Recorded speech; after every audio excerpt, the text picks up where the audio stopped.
So I do recommend that you work through the orientation steps. As you can see, there's step 1 through 6, or steps 1 through 7, I should say.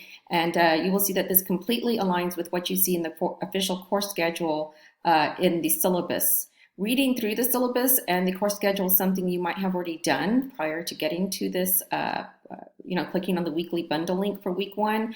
But it is also step 2 of the orientation. So, just note that there is complete alignment, and you'll see that if you haven't read the syllabus yet, when you do click on the syllabus, you download it and you go to the course schedule, you will see that the entry for week 1, that the outline completely corresponds with what you see here in the bundle, and I'll talk more about that during step 6. Like I said, I do recommend that you do this in order. There is kind of a logic to it. That said, I don't want you to get stuck on something. So you should have no issues with step 1 or 2. Step 3 you may have an issue with, and that is making sure that your email is correct. Maybe you run into a problem. There is a problem with your email. I don't want you to think that you have to resolve any email issues or resolve any issues related to completing step 3 before moving on with step 4 and whatnot. So try to work in the order as best as you can.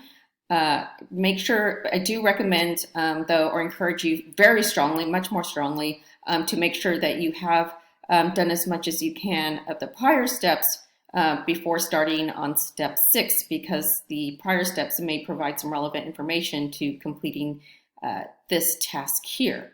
So now I do want to give you a warning about step 6.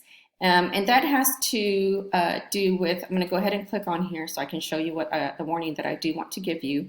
And that has to do with embedded videos. So you will see here that when you are working through this step 6 of the orientation, there are going to be 2 items that require you to follow some videos.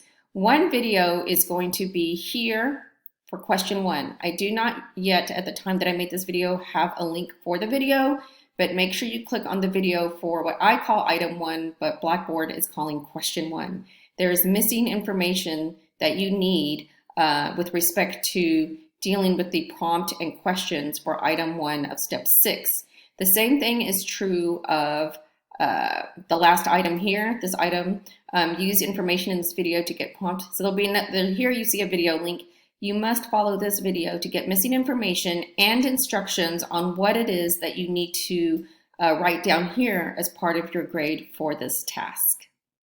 That said, I'd like to remind you to please follow all of the steps of the orientation to complete all assignments or tasks related to the orientation week 1 before asking me questions that may be very well addressed during some aspect of said orientation.